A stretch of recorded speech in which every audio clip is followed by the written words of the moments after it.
Hello everyone, I am Dr. Avinash Singh Chauhan, Senior Assistant Doctor, Shivai Hospital and Specialist in Ayurveda, Avian, Spine and Joint Disorder. Friends, आज हम बात करेंगे कि avascular necrosis के जो age related जो हम बात करते हैं पेशेंट्स की। मैंने बहुत सारे यंग पेशेंट्स के बारे में आपको बताया, उनकी कंडीशंस के बारे में बताया। आज हम बात करेंगे 48 year old patient Praveen Bhosale ji के बारे में, जो कि महाराष्ट्र के औरंगाबाद डिस्ट्रिक्ट से मेरे पास ट्रीटमेंट के लिए आए थे। औरंगाबाद में एक वैजापुर नाम से एक जगह है, तहसील भी से बोल सकते हैं कि तहसील है, वहां से ये बिलोंग करते हैं और काफी ज्यादा सफर कर रहे थे वेस्कुलर नेक्रोसिस से। एक साल पहले 47 की ईयर की इनकी एज थी जब उनको ये डायग्नोज हुआ कि इनको एवीएन है। स्टार्टिंग में हल्का फुल्का पेन आया था हिप जॉइंट में, तो बहुत सारी जगह पे उन्होंने दिखाया होगा, तो वो डिटेक्ट हुआ कि एवास्कुलर नेक्रोसिस है इन बायलैटरल हिप जॉइंट। मींस दोनों कूल्हे में ब्लड सप्लाई नहीं पहुंच पा रहा है, जिसे हम एवास्कुलर नेक्रोसिस बोलते हैं। इसका ये बताने का रीजन ये है कि इसके बहुत सारे नाम और भी हैं, जैसे ऑस्टियोनेक्रोसिस इसे बोला जाता है, क्योंकि कभी कभार ऐसा होता है पेशेंट को नॉलेज नहीं होता है। सर पूछते सर ऑस्टियोनेक्रोसिस और एवास्कुलर नेक्रोसिस एवीएन ये क्या सेम है? तो ये बिल्कुल सेम है। एवास्कुलर नेक्रोसिस को ही हम शॉर्ट फॉर्म में एवीएन बोलते हैं और ऑस्टियोनेक्रोसिस भी बोला जाता है, इसको एवास्कुलर नेक्रोसिस बोला जाता है। डिजेनरेशन ऑफ हिप जॉइंट, या हम ये बोल सकते हैं कि degenerative disorder, blood supply proper ना पहुंच पाना, कूल्हा खराबी होना या कूल्हा जाम होना, ये सब एवीएन में या कूल्हे की बीमारियों में से आता है। तो ये इसलिए मैं बता रहा हूँ कि आपको अगर कोई शब्द इस तरीके का आपको डॉक्टर बोलते हैं तो आप ये डालकर आप सर्च भी कर सकते हैं कि एवीएन क्या होता है। यूट्यूब पर, गूगल पे भी देख सकते हैं आप। तो उसके बारे में डॉक्टर ने जो बताया आपको, क्योंकि वो पूरी बातें नहीं बता पाते आपको, तो आप खुद भी उस जानकारी को अपने यूट्यूब के माध्यम से या अपने गूगल के माध्यम से ले सकते हैं। अब हम बात करेंगे प्रवीण की। जो प्रवीण मेरे पास महाराष्ट्र थे, काफी ज्यादा परेशान थे, और अब हम उनसे बात करेंगे। प्रवीण जी, क्या प्रॉब्लम थी आपको? मेरे को एवन हुआ था। एवीएन हुआ। तो कहाँ से, पहले आप किस जगह से हैं? मैं औरंगाबाद से गया था। औरंगाबाद से? हाँ, 4 हॉस्पिटल देखा। अच्छा। तो मुझे एमआरआई लिखना बताया उन्होंने। ठीक है। तो मैंने एमआरआई किया और डॉक्टर ने बोला कि तुमको ऑपरेशन करना की जरूरत है। दोनों कूल्हे का ऑपरेशन? एक कूल्हे का ऑपरेशन। अच्छा, मतलब रिप्लेसमेंट पूरा होता है। ठीक है। ये प्रवीण जी के साथ में इनके फ्रेंड हैं आप, तो ये भी मेरे पास ट्रीटमेंट के लिए आए थे 31 तारीख को। 31 जनवरी 2021 को इन्होंने ट्रीटमेंट शुरू कराया था यहाँ पर। तो प्रवीण जी, फिर उसके बाद क्या हुआ? फिर आपने कहाँ दिखाया, क्या हुआ था वहाँ पर? वहाँ पर मैं एमजीएम हॉस्पिटल में दिखा और मतलब ऐसे दिखाते सब जगह क्या बोला? वो सर्जरी करना पड़ेगा बोले। हर जगह पे ये बोला? हर जगह पे। अच्छा, फिर क्या हुआ? फिर क्या सोचा? तो फिर मैंने ये सोचा का उसको कोई इलाज है क्या नहीं बिना सर्जरी से। के? ठीक है। हाँ, तो मैं यूट्यूब पे एक वो डाल दी कि एवीएन का इलाज बिना ऑपरेशन के होता है क्या नहीं। जी जी। तो तुम्हारी लिस्ट निकल के आई यूट्यूब पे। ठीक है। तो मैं 10-12 वीडियो देख के तुम्हारे पास ट्रीटमेंट के लिए आए थे। अच्छा, जब आए थे तो उस समय क्या परेशानी थी आपके शरीर में, क्या दिक्कत आ रही थी? बहुत दिक्कत थी मुझे, इसमें बहुत पेन था। मैं चलने में लंगड़ाहट हो जाती थी।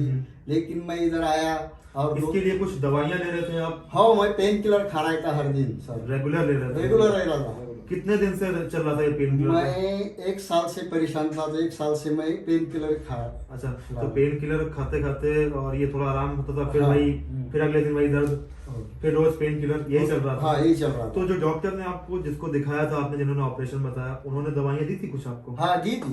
तो उससे कुछ आराम? कुछ नहीं, वो 6 घंटे आराम मिलता था। हाँ। लेकिन वो बहुत परेशानी हो जाता था। अच्छा, तो मतलब कोई भी मेडिसिन से कोई भी रिलीफ नहीं हुआ? क्योंकि ऐसा होता है कि अगर एवीएन में स्टेज बढ़ी हुई रहती हैं तो मेडिसिन का वर्क बहुत कम हो जाता है। अगर आपको कोई पेन किलर या स्टेरॉइड का यूज किया जाएगा तो उस मेडिसिन में आप पेशेंट को तुरंत सडन रिलीफ होता है अगर आपने कोई भी ऐसी हार्मफुल मेडिसिन लेते हैं। बट उसका तुरंत आराम होना, वो कहीं ना कहीं आपकी बीमारी को अंदर से और बढ़ाता है। तो अब पेशेंट ने रेगुलर पेन किलर पे थे ये, क्योंकि तब उसके बाद में भी इनकी लिम्पिंग स्टार्ट थी, पेन प्रॉब्लम हो रहा था, रिस्ट्रिक्शन हो रहा था मूवमेंट्स में। तो उसके बाद जब यहाँ पर आया तो उस परेशानी में क्या क्या चेंजेस आया, क्या हुआ? सर मुझे यहाँ पे आया तो मैं 2-3 दिन से इतना खुश हुआ कि हमारा जो इधर पेन था ना पाँव में वो चला ही गया और चल भी अच्छा लगे हम। अच्छा, पहले किस हिसाब से चल रहे थे आप, चल के बताइए जरा। पहले कंडीशन क्या थी? मतलब ये एक पैर में लचक थी? हाँ, एक पैर में लचक। ऐसा 13 चलते थे। अच्छा, अभी जब ट्रीटमेंट कंप्लीट हुआ अब कैसा लग रहा है? अब चल के बताओ जरा मुझे। अब तो बहुत अच्छा लगा मुझे चलने के लिए। मतलब कोई तकलीफ नहीं? कोई तकलीफ नहीं। थोड़ा तेज चलिए। थोड़ा वेरी गुड, आ जाओ फिर, आ जाओ। अभी हम रोज सवेरे सवेरे चाय पीने जाते हैं ना, हाँ, तो पैदल ही जाते हैं। तो कितना दूर जाते हैं पैदल आप? अपने मेन रोड के पास। मेन रोड के पास। मेन रोड मतलब 500 मीटर यहाँ से है होगा ये। हाँ। तो कोई तकलीफ होती है? नहीं, कुछ तकलीफ कोई तकलीफ नहीं। वो हम चाय पीने जाते थे ना, हर समय हम वही बात करते थे, कैसा चलने में कोई तकलीफ है कुछ नहीं। वो बोलते थे बहुत अच्छा हुआ, बहुत अच्छा हुआ है। अच्छा, जैसे बहुत खुश हर हो दिन गए। चाय पीने जाते थे हम, हर दिन चाय हर दिन चाय पीने जाते थे। हाँ, हर दिन चाय पीने जाते थे। तो ये प्रवीण जी इसलिए क्योंकि अब ये इनके दोस्त हैं, ये इनके साथ में रहते थे वहां पर और इनको इस तकलीफ में देख भी रहे थे। तो जब इस तकलीफ में देख रहा था और यहाँ पर जब ट्रीटमेंट के लिए आया तो ये काफी हद तक 500 मीटर आराम से जाने लगे बिना कोई दर्द की दवा लिए, या हमने कोई भी दवा अभी तक हमने आपको दिया है? कुछ नहीं दिया। क्योंकि ऐसा होता है कि एवीएन में अगर हमने दवा दिया है या कोई भी मेडिसिन दिया, पेशेंट पहले ही इतनी दवाइयां ले चुका होता है हर तरीके की, एलोपैथिक में या होम्योपैथ में, आयुर्वेद में, हर तरीके की दवाइयां वो यूज कर चुका होता है। अब उस मेडिसिन से रिलीफ नहीं होता है तभी पेशेंट इस जगह पर हमारे यहाँ पे ट्रीटमेंट के लिए आते हैं। 7 डेज अगर हम मेडिसिन पेशेंट को नहीं भी देते हैं तब भी हम चेंजेस कर सकते हैं, एवीएन में रिलीफ दे सकते हैं। इसीलिए इसी मोटिव के साथ में हम इस हॉस्पिटल में किसी भी पेशेंट को मेडिसिन नहीं देते हैं। प्रवीण, आपके साथ में बहुत सारे लोग यहाँ पे इलाज करा रहे हैं, तो आपने देखा कि हमने कभी भी किसी को कोई मेडिसिन दी हो? कुछ दिए नहीं सर। कोई इंजेक्शन का कोई यूज किया हो पेशेंट को? नहीं कोई किया। दवा दर्द की दी हो, पेन किलर इंजेक्शन लगाया हो? नहीं दिया, ऐसा कुछ? नहीं।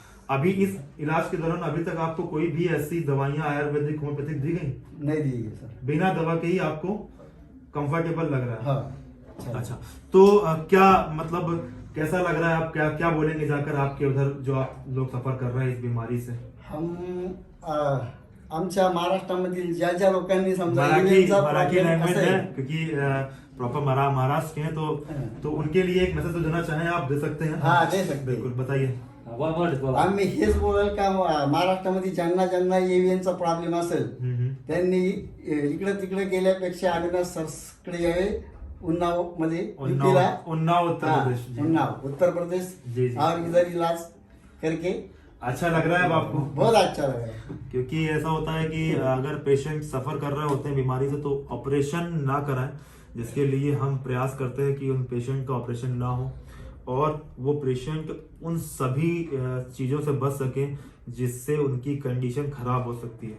बहुत सारी जगह पर कुछ मेडिसिन देकर या हम मतलब अनएजुकेटेड डॉक्टर्स के पास मेडिसिन लेकर कि बोलते हैं कि मैं सही कर दूंगा या इस महीने भर की पाउडर में आप सही हो सकते हैं। ये सारी चीजें कहीं हद तक मैंने बहुत सारे ड्रग अब्यूज के केसेस यहाँ पर आपके सामने शेयर किए हैं कि उनकी कंडीशन पहले तो ठीक रहते हैं वो, लेकिन वो दवाइयों में कुछ साइड इफेक्ट, कुछ पेन किलर्स ऐसी होती हैं या स्टेरॉइड ऐसे यूज किए जाते हैं जिससे उनको उस मेडिसिन को लेने के बाद तुरंत रिलीफ तो मिलता है, लेकिन आफ्टर 3 मंथ वो देखते हैं कि उनका एक्सरे जिस कंडीशन में पहले था उससे स्टेजेस बढ़ना और एवीएन में कंडीशन खराब होना, ये सिम्टम्स देखने को मिलते हैं। फिर पेशेंट की डिजनरेशन स्टार्ट हो जाता है बोन का और उसको रिकवर करने में काफ़ी मुश्किल होती है। तो आप जरूर से जरूर जिस भी डॉक्टर के पास या आप किसी से भी इलाज करा लें तो उनका एजुकेशन और सबसे इम्पोर्टेंट कि उनका क्या क्वालिफिकेशन है और वो किस तरीके की मेडिसिन यूज कर रहे हैं, वो सारी चीज़ें आप जरूर ध्यान रखें जिससे आपकी जो कंडीशन है वो प्रॉब्लम आगे बढ़े नहीं। और अगर आप नेचुरली ठीक हो रहे हैं, जैसे मैंने प्रवीण जी को विदाउट मेडिसिन और कोई भी इंजेक्शन या कोई भी तरीके की मेडिसिन नहीं यूज़ करी है, वो नेचुरल हीलिंग जो हमने ट्रीटमेंट किया, इनके रिजल्ट्स, इनकी बॉडी ने रिस्पॉन्ड करके वो रिजल्ट्स आपके सामने शेयर कर रहा हूँ मैं। ये एक्सरे प्रवीण जी का है, 31 का है ये, 2021 जनवरी ये प्रवीण नाम है, ये इनका देख सकते हैं, ये यहाँ पर almost about 3rd stage avian है, जबकि बॉल पूरी तरीके से फ्यूज हो रहा है यहाँ पर। ये राइट हिप जॉइंट और लेफ्ट हिप जॉइंट देख सकते हैं कि जॉइंट डिफ्यूजन है और बॉल में डिजनरेशन भी काफ़ी हद तक है। ये पहले का एक्सरे है। अब हमने ट्रीटमेंट किया है, अब इसको साफ साफ हम एग्जैक्टली देख पाएंगे कि क्या चेंजेस आए।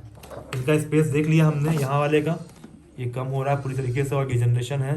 बॉल का शेप भी क्लियर नहीं है, राउंड है ये बॉल पूरा अंदर जा रहा है, शिफ्ट हो रहा है। अब इसको देखेंगे तो ये चेंजेस देख सकते हैं, इसमें स्पेसेस काफ़ी हद तक क्लियर है और बॉल का शेप भी राउंडेड है और ब्लड सप्लाई भी इंप्रूव है। बॉल का शेप जो पहले अंदर जा रहा था अभी वो पूरी तरीके से बाहर है। सेम इस तरह के भी यहाँ भी जॉइंट जो फ्यूज हो रहा था पहले अब क्लियर है और बॉल का शेप भी क्लियर है। अब दोनों पहले का पेल्विस के देखें, ये ऊपर जा रहा था, ये नीचे जा रहा था। अभी नीचे वाले को देखें हम तो ये पूरी तरीके से बराबर इक्वल है। अब दोनों एक्सरे हम एक साथ देखते हैं तो थोड़ी देर आप देखेंगे इसको कि अब आप समझ सकते हैं कि ये चेंजेस और ये चेंजेस काफ़ी अच्छे हैं और ये पेशेंट के ट्रीटमेंट के बाद का रिजल्ट ये आपके सामने है। प्रवीण भोसले 47 ईयर ओल्ड और 8 फरवरी का ये एक्सरे 2021 का।